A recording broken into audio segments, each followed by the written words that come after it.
দুই শালিকে আসছে গল্পের নতুন মোড়। জমে উঠেছে জলসার অন্যতম জনপ্রিয় ধারাবাহিক দুই শালিক। ধারাবাহিকটি নন প্রাইম স্লটে থেকেও তুমুল জনপ্রিয়তা পেয়েছে। অনলাইন থেকে অফলাইন দুই জায়গায় সমান তালে এগিয়ে দুই শালিক।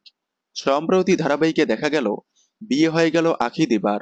অন্যদিকে পিয়ারকে প্ল্যান করে গৌরবকে অ্যাক্সিডেন্ট করায়। ঝিলিক পিয়ারকে চ্যালেঞ্জ করে গৌরবের সে কিছু হতে দেবে না। সব মিলিয়ে জমজমাট এপিসোড আছে দুই শালিকে। তবে সম্প্রতি সামনে এসেছে দুই শালিকের 1 ঘন্টার নতুন প্রোমো।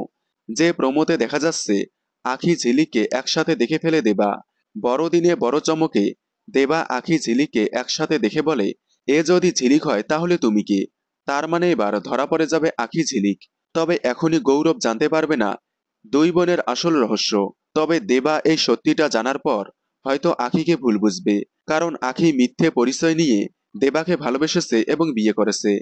যার কারণেই হয়তো আখি দেবার সম্পর্ক খারাপ হতে পারে। হয়তো এমনটাই হবে। কারণ গল্প এগিয়ে নিয়ে যেতে দেবা আখির সম্পর্ক পাল্টে যাবে। আখি ঝিলিকের পরিচয় নিয়ে দেবাকে ভালোবাসায় এবং বিয়ে করায় দেবা আখিকে হয়তো ভুল বুঝবে। দেখা যাক কি হয়। দুই শালিকের 1 ঘন্টার মহাপর্ব দেখার জন্য আপনারা কতটা এক্সাইটেড কমেন্টে জানাবেন। দুই শালিকের সকল আপডেট সবার আগে পেতে চ্যানেলটি সাবস্ক্রাইব করে পাশে থাকা বেল আইকনটি বাজিয়ে দিন। ধন্যবাদ।